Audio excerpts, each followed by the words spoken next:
नमस्कार प्यारे बच्चों, हिंदी भाषा की कक्षा में आप सबका स्वागत है। बच्चों, जैसा कि हम हमेशा करते हैं, पाठ के शुरू होने से पहले हम कुछ बातें करते हैं। तो बच्चों, आप लोग ये बताइए कि हमको अच्छी शिक्षा या अच्छे कार्य करने की शिक्षा कहाँ से प्राप्त होती है? सोचकर बताइए बच्चों। अच्छे कार्य करने की शिक्षा हमको हमारे परिवार, हमारे माता पिता, हमारे बड़े, हमारे गुरुजन, हमारे धार्मिक ग्रंथों और हमारी संतों की वाणी से मिलती है।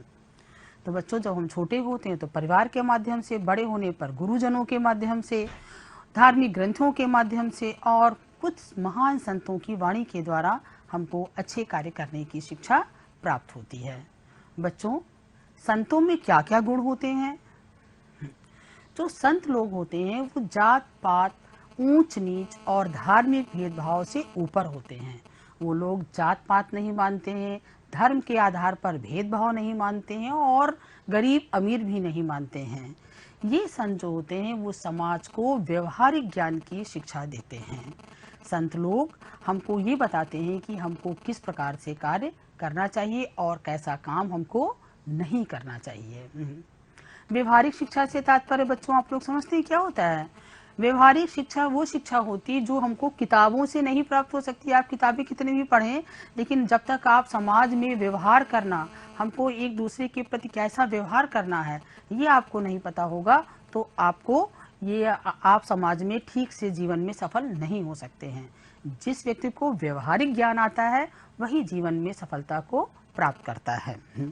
व्यवहारिक ज्ञान, यदि हमको समाज में किसी के साथ कैसा व्यवहार करना है, क्या अच्छाई है, क्या बुराई है, इस प्रकार का ज्ञान हमको संतों की वाणी से प्राप्त होता है। अब बच्चों, क्या आप लोगों ने किसी संत की रचना पढ़ी है? हाँ बच्चों, अभी आज से पूर्व के पाठ में आपने संत कबीर दास जी के नीतिपरक दोहे पढ़े थे। ये दोहे आपकी पाठ्य पुस्तक कलरव के पाठ 12 में हैं और इस पाठ का शीर्षक है भक्ति नीति माधुरी। आज हम उसी पाठ का दूसरा भाग पढ़ते हैं जिसमें कि रहीमदास के दोहे भी हैं। आपके इसी पाठ में रहीमदास के दोहे भी हैं। रहीमदास जी बादशाह अकबर के काल के एक महान संत थे। रहीमदास जी ने भी दोहे लिखे हुए हैं और रहीमदास जी का पूरा नाम था अब्दुल रहीम खान खाना। इनके जो नीतिपरक दोहे, इन्होंने भी कबीरदास जी के ही समान बहुत ही नीतिपरक और व्यवहारिक ज्ञान को देने वाले दोहे लिखे हैं और इनका और ये अकबर के नवरत्नों में से एक थे। बच्चों, सबसे पहली बात तो आप ये जानिए कि रत्न किसे कहते हैं। रत्न जानते हैं? आपने कभी लोगों को अंगूठियों में और जो है वो नगीने लगे हुई अंगूठी पहने देखा होगा बच्चों आपने? कुछ लोगों की अंगूठियों में नगीने होते हैं, तो वो जो नग होते हैं वो पत्थरों के होते हैं, जो कि बहुत ही कीमती पत्थर होते हैं, उनको हम रत्न कहते हैं। रत्नों में खास तौर से हीरा, पीर पन्ना, पुखराज, माणिक्य, ये सब रत्न कहे जाते हैं और इनको आभूषणों में लगाया जाता है जिससे कि वो चमक जाते हैं। रत्न बहुत कीमती होते हैं। तो अकबर ने क्या किया था कि अपने राज्य से 9 व्यक्तियों को चुना था। वो 9 व्यक्ति जो किसी विशेष क्षेत्र में विशेष योग्यता रखते थे, ऐसे व्यक्तियों को उन्होंने चुना और उनको अपने दरबार में विशेष स्थान दिया था और उनको 9 रत्न कहे थे। जिस तरह से रत्न कीमती और दुर्लभ होते हैं, रत्न का मतलब नगीने से होता है, उसी प्रकार से जो उनके वो 9 व्यक्ति थे वो भी उसी प्रकार से अत्यंत गुणवान थे और अत्यंत विद्वान थे अपने अपने क्षेत्र में, जो कि राज्य के संचालन में अकबर की मदद करते थे। अब्दुल रहीम खान खाना भी उन्हीं में से एक थे। उनको भी 9 रत्नों का स्थान प्राप्त था। इसके अलावा अन्य कई 9 रत्न ऐसे हैं जिनके बारे में आप लोगों ने सुना होगा, पढ़ा होगा। जैसे एक 9 रत्न थे बीरबल। बीरबल बहुत ही बुद्धिमान थे बच्चों।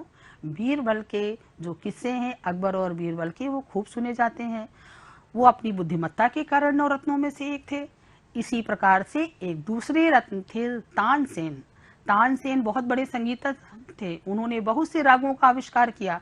कहा जाता है कि वो अगर कोई राग बजाते थे तो जो है बारिश होने लगती थी या दिए जल जाते थे, इस प्रकार के थे। इसी तरह से कोई इतिहासकार था, कोई संगीतकार था, कोई बुद्धिमानी के लिए प्रसिद्ध था, कोई जो है वो खास तरीके का ज्ञान रखता था जिससे कि राज्य के संचालन में वो मिले, कोई कवि, लेखक, इस प्रकार के नवरत्न वो थे। और उन्हीं नवरत्नों में से एक थे अब्दुल रहीम खान का नाम।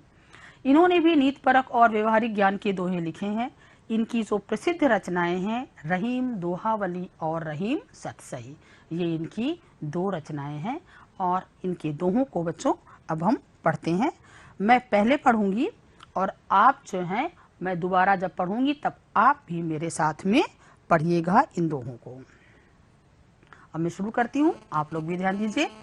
बिगड़ी बात बने नहीं, लाख करे किन कोय, रहीमन बिगड़े दूध को, मथे न माखन होए। अब बच्चों आप भी पढ़िए हमारे साथ। बिगड़ी बात बने नहीं, लाख करे किन कोय, रहीमन बिगड़े दूध को, मथे न माखन होए। अब अगला दोहा है। जो रहीम उत्तम प्रकृति, का करी सकत कुसंग, चंदन विश्व व्यापते नहीं, लिपटे रहत भुजंग। जो रहीम उत्तम प्रकृति, का करी सकत कुसंग, चंदन विश्व व्यापते नहीं, लिपटे रहत भुजंग। अंतिम दोहा है बच्चों। बड़े बड़ाई ना करे, बड़े न बोले बोल, रहीमन हीरा कब कहे, लाख टका मोल। बड़ी बड़ाई ना करे, बड़े न बोले बोल, रहीमन हीरा कब कहे, लाख टका मोल। तो बच्चों आपने देखा कि रहीमदास जी ने भी दोहों लिखे हुए और उनके दोहे भी अत्यंत सुर और लय के साथ में गाए जा सकते हैं। आशा करती हूँ आपने भी हमारे साथ गाया होगा और इसका आनंद भी लिया होगा। अब बच्चों हम इन दोहों के अर्थ जानते हैं कि इन दोहों के माध्यम से कबीर रहीमदास जी ने क्या कहा है। पहला दोहा है, बिगड़ी बात बने नहीं, लाख करे किन कोय, रहीमन बिगड़ी दूध को, मथे न माखन होए। बच्चों इसमें देखिए जो कठिन शब्द है, एक तो है बिगड़ी। बिगड़ी का मतलब है बिगड़ी, मतलब खराब हो गई हो जो बात। फिर है बिगड़े दूध। बिगड़े दूध का तात्पर्य यहाँ पर फटे दूध, खराब हो चुके दूध से है। तो बच्चों हम इसका अर्थ जानते हैं। जब हम दोहों को या कोई भी पद्य भाग पढ़ते हैं तो सबसे पहले हम उसका संदर्भ लिखते हैं। संदर्भ में हम पाठ का नाम, पुस्तक का नाम और रचयिता का नाम लिखते हैं। इस तरह से हम दोहे को अर्थ जानने के साथ साथ इसके लिखने का, इसका भावार्थ लिखने का तरीका भी सीख रहे हैं। प्रस्तुत दोहा हमारी पाठ्य पुस्तक कलरव के पाठ 12 के भक्ति नीति माधुरी नामक शीर्षक से लिया गया है। इस दोहे के रचयिता रहीमदास जी हैं। ये तो हो गया प्रसंग जिसमें हमने दोहा कहाँ से लिया गया है, इसके रचयिता कौन है, इसके पाठ का नाम क्या है, ये हमने बताया। फिर हम आते हैं प्रसंग पर। प्रसंग में उस पंक्ति या उस दोहे में क्या कहा गया है वो हमको बताना होता है। तो इस दोहे में रहीमदास जी ने मनुष्य को सोच विचार कर व्यवहार करने की सलाह दी है। देखिए बच्चों अब इसको पढ़ते हैं। बिगड़ी बात बने नहीं, लाख करे किन कोय। रहीमदास जी कहते हैं कि मनुष्य को अत्यंत सोच समझकर व्यवहार करना चाहिए। जैसे कि कहा कि बिगड़ी बात, यदि हम सोच समझ कर व्यवहार नहीं करते हैं और हो सकता है कि हमारे अनुचित व्यवहार करने के कारण दूसरे से हमारा संबंध खराब हो जाए या हमारा उससे मनमुटाव हो जाए, तो फिर वो संबंध दोबारा कभी भी वैसा ही ठीक नहीं हो सकता है जैसे कि पहले था। बिगड़ी बात बने नहीं, लाख करे किनकोए। कोई कितना भी करे, लेकिन अगर यदि हमारी अनुचित व्यवहार के कारण किसी से हमारा संबंध खराब हो जाता है, तो वह संबंध पुनः पहले जैसा नहीं हो सकता है। कैसे नहीं हो सकता है? इसका उदाहरण रहीमदास जी ने बिगड़े दूध को लेकर दिया हुआ है। ब्रह्मन बिगड़े दूध को मथे न माखन होए। बच्चों, आपने कभी देखा है कि हम लोग मथानी से मथ कर जो है वो मक्खन से घी निकाल, या उसे दूध से मक्खन निकालते हो, फिर मक्खन से घी निकलता है। तो जब हमारा दूध अच्छा होता है तब तो उससे मक्खन निकल आता है, लेकिन यदि दूध एक बार फट गया या खराब हो गया तो फिर उस फटे हुए दूध से कभी भी मक्खन नहीं निकल सकता है। ठीक उसी प्रकार यदि हमारे संबंध अच्छे होते हैं तो उनका जो वो अच्छी तरह से निभ जाते हैं, लेकिन अगर हमारे अनुचित व्यवहार के कारण किसी के साथ हमारी बात बिगड़ जाती है तो फिर पुनः उसे संभाला नहीं जा सकता है। इस दोहे में कबीर दास जी ने हमको अनुचित व्यवहार न करने की सलाह दी है। इसलिए हमको अपनी प्रत्येक बात, प्रत्येक व्यवहार और प्रत्येक आचरण को दूसरों के साथ सोच समझकर करना चाहिए, जिससे कि हमारे संबंध खराब ना हो, क्योंकि बिगड़े संबंधों को पुनः कभी भी ठीक नहीं किया जा सकता है। अब बच्चों, हम अगले दोहे का अर्थ देखते हैं कि जो रहीम उत्तम प्रकृति का कर सकत कुसंग, चंदन विष व्यापत नहीं लिपटे रहत भुजंग। संदर्भ जब हम इसका लिखेंगे तो वैसा ही लिखेंगे जैसे कि पहले दोहे में। अब प्रसंग में जो है, इस दोहे में रहीमदास जी ने अच्छे स्वभाव वाले व्यक्तियों के बारे में बताया है। उनका कहना है कि अच्छे स्वभाव वाले व्यक्तियों के ऊपर बुरी संगति का प्रभाव नहीं पड़ता है। अब इस दोहे में आए हुए कठिन शब्दों के अर्थ देख लेते हैं बच्चों। उत्तम, उत्तम का अर्थ है श्रेष्ठ। प्रकृति, प्रकृति का मतलब यहाँ पर स्वभाव से है। का करी सकत कुसंग, कुसंग का मतलब है यहाँ पर कु अर्थात बुरी, संग माने संगति, बुरी संगति। व्यापत, व्यापत माने फैलना। चंदन एक वो होता है, चंदन की लकड़ी होती है। विष माने जहर, व्यापत माने फैलना। लिपटे रहत भुजंग, भुजंग का अर्थ है सर्प, सांप। बच्चों, इसका अर्थ समझते हैं।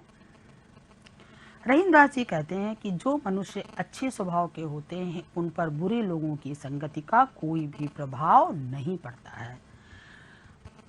यदि कोई व्यक्ति अच्छे स्वभाव का है तो वो कितने भी बुरे लोगों के बीच में बैठे तो उस पर उस बुरी संगति का प्रभाव नहीं पड़ता है, क्योंकि उसका अंदर से जो उसका गुण होता है वो जैसा है वैसा ही बना रहता है। इस बात को सिद्ध करने के लिए रहीमदास जी ने चंदन के वृक्ष का उदाहरण दिया है। बच्चों, आप लोग चंदन की लकड़ी के बारे में जानते होंगे। चंदन की लकड़ी जब घिसी जाती है तो उसमें से चंदन निकलता है। आप लोगों ने घिस के कई बार देखा भी होगा। और चंदन की जो प्रकृति होती है, जो चंदन का जो स्वभाव होता है, शीतलता प्रदान करता हो, चंदन ठंडक प्रदान करता है। चंदन के पेड़ के ऊपर शीतलता प्राप्त करने के लिए अनेक प्रकार के सांप लिपटे रहते हैं, लेकिन उन सांप तो जहरीले होते हैं। जैसा कि बच्चों आप लोग जानते हैं, सांप जहरीले होते हैं। उन जहरीले सांपों का असर चंदन की शीतलता पर नहीं पड़ता है। चंदन की लकड़ी कभी विषैली नहीं हो जाती या चंदन का वृक्ष विषैला नहीं हो जाता है। तो यहाँ पर सर्पों की तुलना बुरे व्यक्तियों से की गई है और जो अच्छे व्यक्ति हैं उनकी तुलना चंदन के वृक्ष से की गई है। चंदन का वृक्ष कभी भी विषैला नहीं होता है। उसी प्रकार से बुरे व्यक्तियों से घिरे होने के बाद भी अच्छे व्यक्ति अपनी शीतलता, अपना स्वभाव, अपनी श्रेष्ठता को नहीं छोड़ते हैं। इसमें हम लोग को चंदन के वृक्ष और के उदाहरण के द्वारा अच्छे व्यक्तियों के स्वभाव का परिचय दिया गया है। तो बच्चों, इसमें ये सीख दी गई है, इस दोहे के माध्यम से ये सीख दी गई है कि मान लीजिए हम बुरे लोगों के बीच में घिर जाते हैं तो क्या हमको अपनी श्रेष्ठता, अपना गुण छोड़ देना चाहिए? नहीं छोड़ना चाहिए, हम लोगों को अपना अच्छा गुण नहीं छोड़ना चाहिए। ये सीख इस दोहे के माध्यम से रहीमदास जी ने हमको दी हुई है। बच्चों अब अगला दोहा लेते हैं। बड़े बड़ाई ना करें, बड़े न बोलें बोल। ये बहुत अच्छा और बहुत नीतिपरक और बहुत शिक्षा देने वाला दोहा है कि बड़े बड़ाई ना करें, बड़े न बोलें बोल, रहीमन हीरा कब कहे लाख टका मोह मोल। इसमें रहीमदास जी ने इस दोहे में गुणी और सम्मानी व्यक्तियों के बारे में बताया है। बड़े का मतलब है गुणी और मोल का मतलब, इसमें दो कठिन शब्द हैं, मूल्य। बाकी तो इसमें आपने रहीमदास जी ने ये बताया है कि जो बड़े और सम्मानीय व्यक्ति होते हैं, जो अच्छे, जिनमें स्वयं अपने गुण होते हैं, वो अपनी तारीफ स्वयं नहीं करते हैं। बच्चों इस प्रकार के लोग हमको हमारे समाज में आजकल बहुत मिल रहे हैं, जो बिना मतलब अपनी तारीफ किया करते हैं कि मैं जो हूँ, मैं ऐसा हूँ, मैं वैसा हूँ, स्वयं अपनी तारीफ किया करते हैं। लेकिन जब वो चले जाते हैं तो लोग कहते हैं देखो इसमें ऐसा कोई गुण नहीं है और फिर भी अपनी तारीफ कर रहे हैं। तो ऐसे व्यक्तियों के लिए रहीमदास जी ने यहाँ बताया कि बड़े बड़ाई ना करें। बड़े का अर्थ है सम्मानी, श्रेष्ठ, अच्छे गुणों वाले व्यक्ति स्वयं अपनी बड़ाई, स्वयं अपनी प्रशंसा, तारीफ नहीं करते हैं। बड़े न बोलें बोल, और ना ही लंबी लंबी बातें छोड़ते हैं, ना ही कि मैं ऐसा हूँ, मतलब बड़े बड़े बड़े बोल बोलना, मतलब झूठी और लंबी लंबी बातें बोलना, ऐसा काम अच्छे व्यक्ति नहीं करते हैं। रहीमन हीरा कब कहे लाख टका मोह मोल।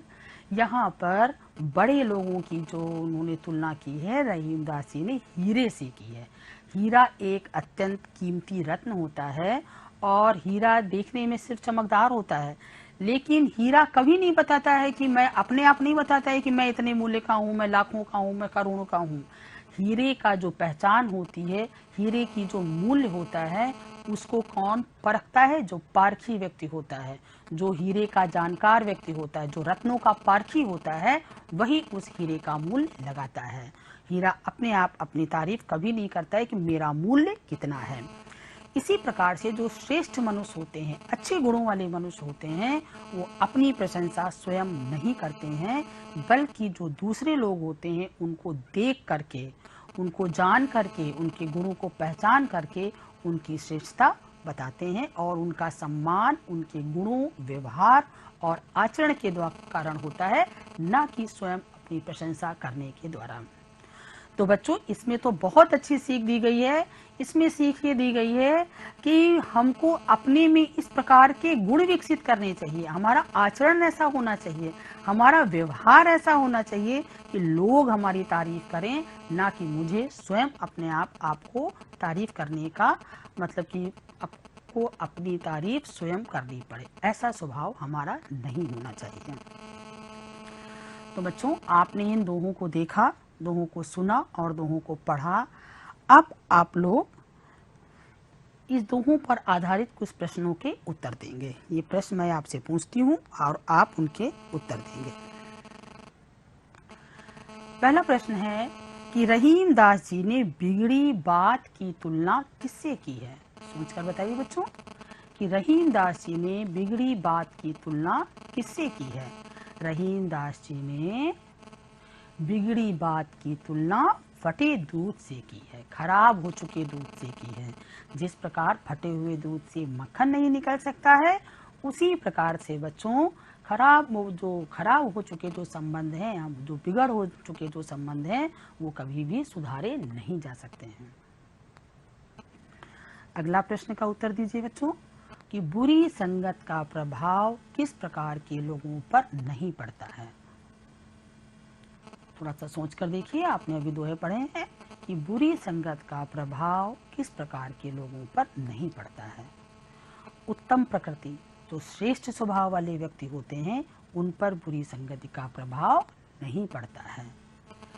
इसमें बुरे स्वभाव, उत्तम प्रकृति वाले जो व्यक्ति होते हैं, उनकी तुलना चंदन के साथ की गई है और जो बुरे स्वभाव वाले व्यक्ति होते हैं, उनकी तुलना सर्पों से की गई है।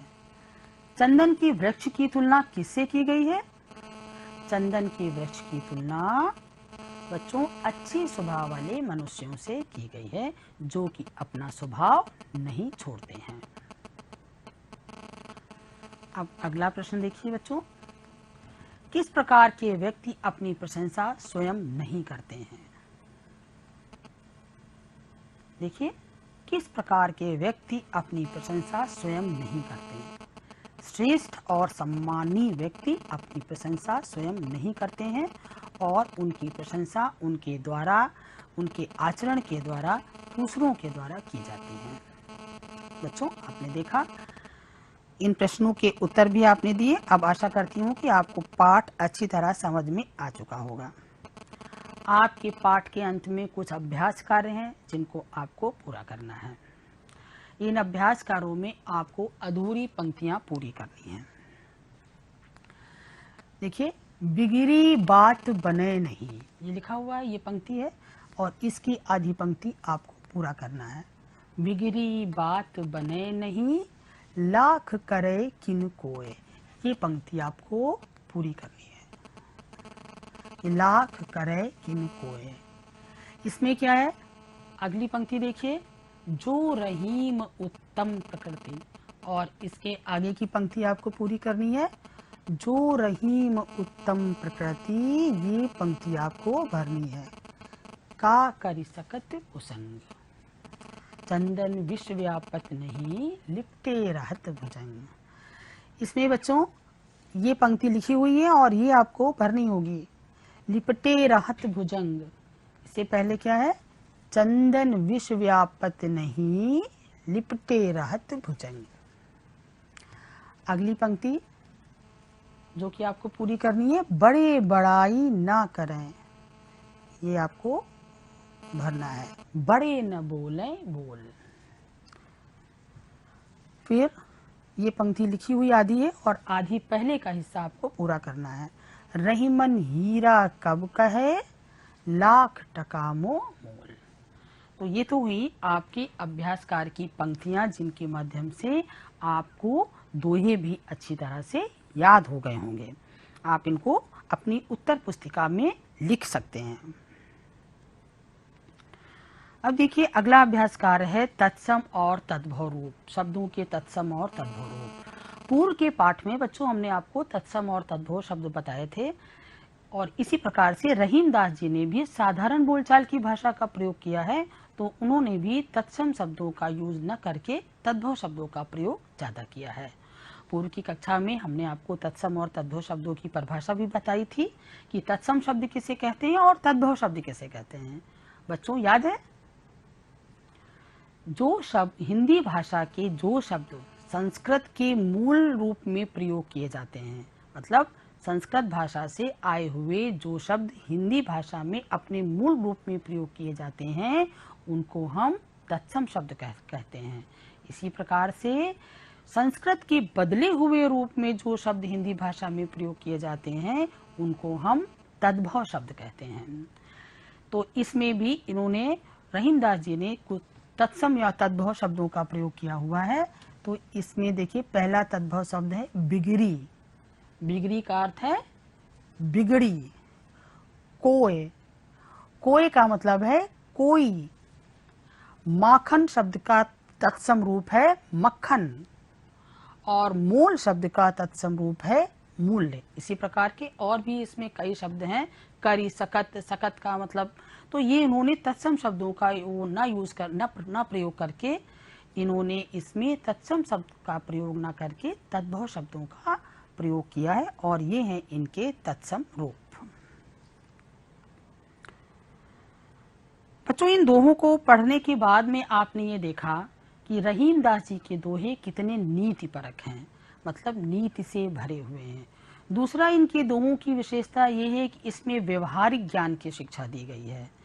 3 दोहे हैं आपके इसमें और इन तीनों दोहों में अलग अलग व्यवहारिक ज्ञान की शिक्षा दी गई है।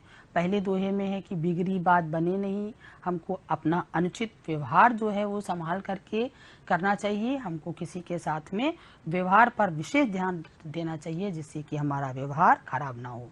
दूसरे दोहे में उन्होंने बताया है कि चंदन विश्व व्यापत नहीं, लिपटे रहत भुजंग, हमको अपना स्वभाव नहीं छोड़ना चाहिए। ये एक व्यवहारिक ज्ञान की शिक्षा हो गई। तीसरे दोहे में है कि बड़े न बोलें बोल, कि जो बड़े व्यक्ति होते, सम्मानीय व्यक्ति होते हैं, वो अपनी प्रशंसा स्वयं नहीं करते हैं। तो अर्थात हमको अपने में इस प्रकार के आचरण पैदा करना चाहिए, इस प्रकार के गुण उत्पन्न करना चाहिए, जिससे कि लोग हमारी प्रशंसा स्वयं कर सकें। दूसरी बात, आपने एक बात बच्चों और देखी होगी कि रहीमदास जी सैकड़ों वर्ष पूर्व पैदा हुए थे और सैकड़ों वर्ष पूर्व उन्होंने ये दोहे लिखे थे, लेकिन उनके ये दोहे आज के समाज में भी उतने ही प्रासंगिक हैं, उतने ही लोकप्रिय हैं। जैसे लगता है कि उस समय और आज के समाज में ऐसा कोई फर्क नहीं था। आज के लोग भी उनसे उसी प्रकार की शिक्षा ग्रहण कर सकते जैसे सैकड़ों वर्ष पूर्व किया करते थे। तो जो संतों की वाणी होती है वो समाज को हमेशा सुधारने का काम करती है।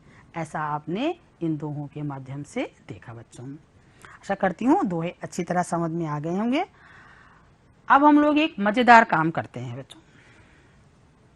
बच्चों आपने बहुत से पोस्टर बनाए होंगे।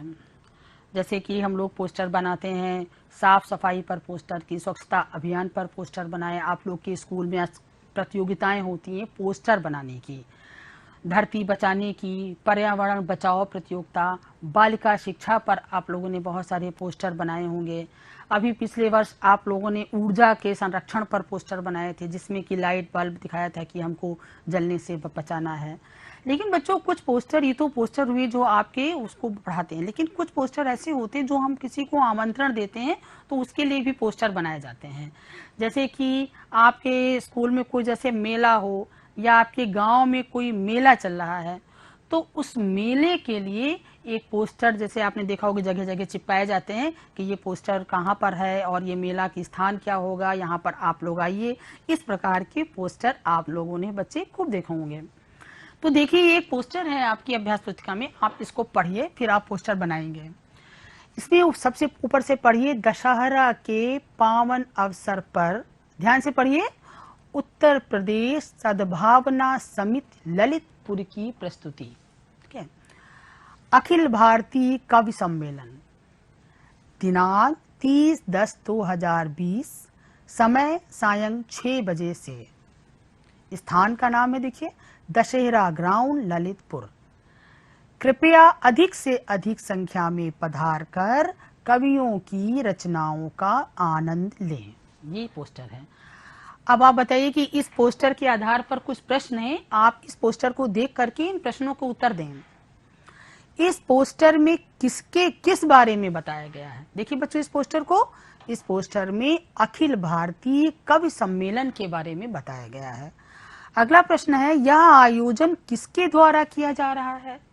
तो बच्चों यह आयोजन उत्तर प्रदेश सद्भावना समिति ललितपुर के द्वारा किया जा रहा है। उसकी प्रस्तुति के मतलब वो प्रस्तुत करेंगे। यह सम्मेलन किस अवसर पर किया जा रहा है? देखिए दशहरा के पावन अवसर पर। दूसरा है कवि सम्मेलन कहाँ होगा? कवि सम्मेलन का स्थान है। सूर्यकांत को इसमें जाना चाहिए या नहीं? सूर्यकांत को इसमें जाना चाहिए। बच्चों इसी प्रकार का मैं एक पोस्टर बना करके लाई हूँ। इसमें देखिए गांधी जयंती के पावन अवसर पर आप भी बना सकते हैं। प्राथमिक विद्यालय जिसका जो हो अपना लिखेगा कि बाल संसद की प्रस्तुति। विद्यालय में आप लोगों की बाल संसद होती है ना, चित्रकला प्रतियोगिता एवं सांस्कृतिक कार्यक्रम। चित्रकला प्रतियोगिता और सांस्कृतिक कार्यक्रम का आयोजन है। इसमें भी दिनांक है 2/10/2020, समय प्रातः 10 बजे से। स्थान प्राथमिक विद्यालय, जो जिसका प्राथमिक विद्यालय वो लिखेगा। कृपया सभी छात्र छात्राएं एवं अभिभावक पधार कर मेले व सांस्कृतिक कार्यक्रमों का आनंद लें। ठीक है। अब बच्चों आपने इस पोस्टर को देखा, इसी प्रकार का आप पोस्टर। अब आपको कुछ गृह कार्य दिया जाना है। गृह कार्य में रहीमदास जी के दोहों को आपको दोहरा कर याद करना है। रहीमदास जी के दोहों का संकलन करना है, उत्तर पुस्तिका में लिखना है। आप ये दोहे बड़ों से पूछकर, किताबों से या और ICT के माध्यम से या नेट पर देख करके इन दोहों को ढूंढ करके उनका संकलन कर सकते हैं। अब बच्चों आपको पोस्टर भी जरूर बनाना है। आपके विद्यालय में वार्षिक उत्सव का आयोजन होना है। सभी अभिभावकों को आमंत्रित करते हुए आपको एक सुंदर सा पोस्टर बनाना है, जिसमें कि आप सभी अभिभावकों को आमंत्रित किए। आपने एक पोस्टर पढ़ा, एक हमने आपको दिखाया, इसी प्रकार से एक पोस्टर आपको बनाना है।